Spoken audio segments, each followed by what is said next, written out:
Hey everyone, welcome back. And this is my review of Blue Spring Ride episode 12. It's the final episode of the series.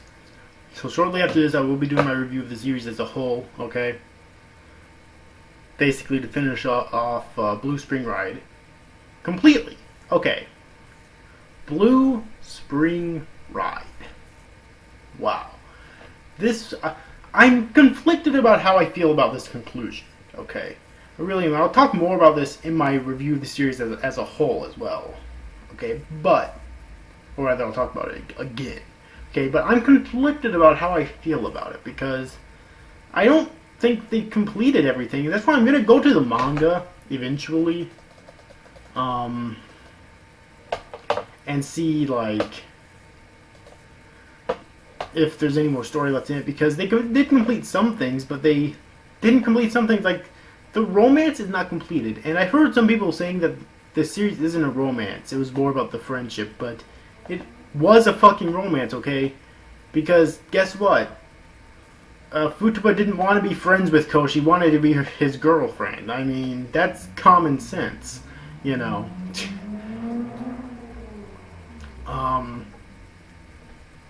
So yeah, but anyways though.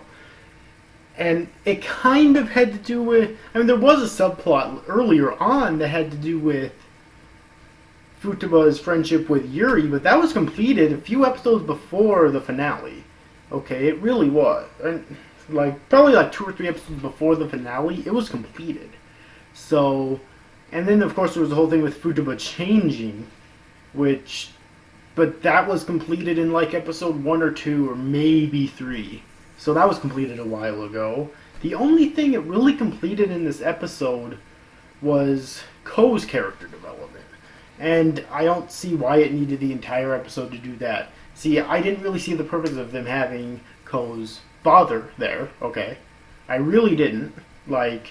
Ko and his brother could have had I expected Ko and his brother, Tanaka, to have a talk, okay?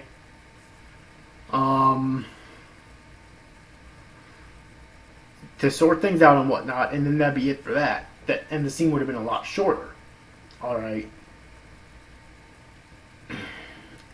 So other than that, that was the only plot that carried into this episode, because all the other subplots were completed. Let's be honest now. They really were. Futaba and Yuri's friendship subplot was completed before. The Futaba changing subplot was completed before. I'm pretty sure there was another one that I mentioned that was also completed before. But anyways, though, all those subplots were actually completed before sometime before this episode. So really, the only subplot this episode completed was Ko's character development, which was done beautifully. Don't get me wrong, but it didn't need this entire episode to do that. Okay, that's why I'm gonna read the manga here, hopefully sometime soon. Then again, like I've said before, sometimes I say that, and it's 2 years later I haven't started yet. So, yeah. But remember I said that in my Tokyo Ghoul. It was either the final episode review or the review of the series as a whole. And that's absolutely true. There's lots of manga that I've been meaning to check out for years now, okay? But anyways, though. So I'm kind of disappointed at the ending because Futaba and Ko's relationship hasn't been, completed yet, okay? But, like I said, I'm going to go read the manga. Maybe there's some story left in there, because there's 40-some chapters, I think. Yeah, 44 chapters, which it's new. It's September 18th, 2014, so it's still ongoing. And if you count chapter 0, I know this is a manga that does that too, then there's 45 chapters in total so far. So it is really long, so I'll check out the manga, see if the manga has any additional story in it, or because it started back in 2011, so obviously it didn't start after the anime, and even if it did, it wouldn't have had 45 chapters yet. So anyways, though, that being said, about what I actually did like in this episode, Ko's character development was concluded beautifully, okay? And Ko and Futaba did get closer together too, definitely, okay? I'm still disappointed that there wasn't a kiss scene at the end, but they did get a lot closer in the end, and Ko opened up to not only her, but everyone else a lot more after this because of the events in this episode, Futaba actually told him that Tanaka basically thinks that Ko resents his brother because he wasn't there when he needed him the most, and so Ko doesn't mention that to Tanaka directly, but he does basically hint that no, Ko in fact does not resent Tanaka, which is good. So that scene was definitely good, but again, I thought that could have been a lot shorter. But still, though, everything that they did accomplish in this episode, I thought was done right. I just thought that there was other things, certain scenes they could have shortened up while giving them the same amount of impact that they did have, so that they could have added other things and concluded the romance subplot. Also, there was that weird subplot with that one chick and Tanaka that was brought up. I don't remember her name. That was brought up a few episodes ago.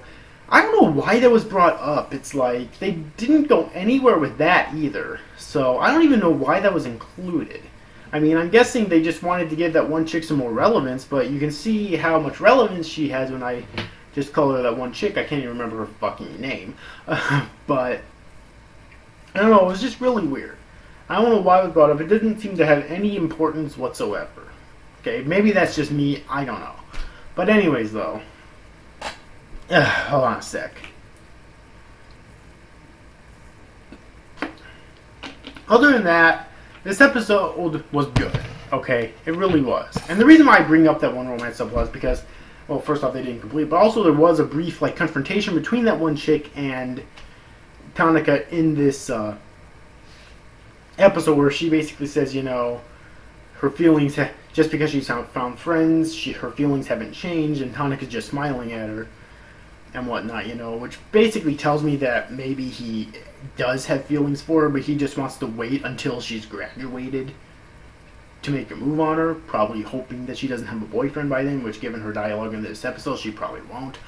That's my guess right there. But anyways, though, overall the episode was really good. I thought it was a good conclusion of the series, but not great. And I won't call it a great conclusion of the series unless it ever gets greenlit for a season 2. I don't know if it will or not.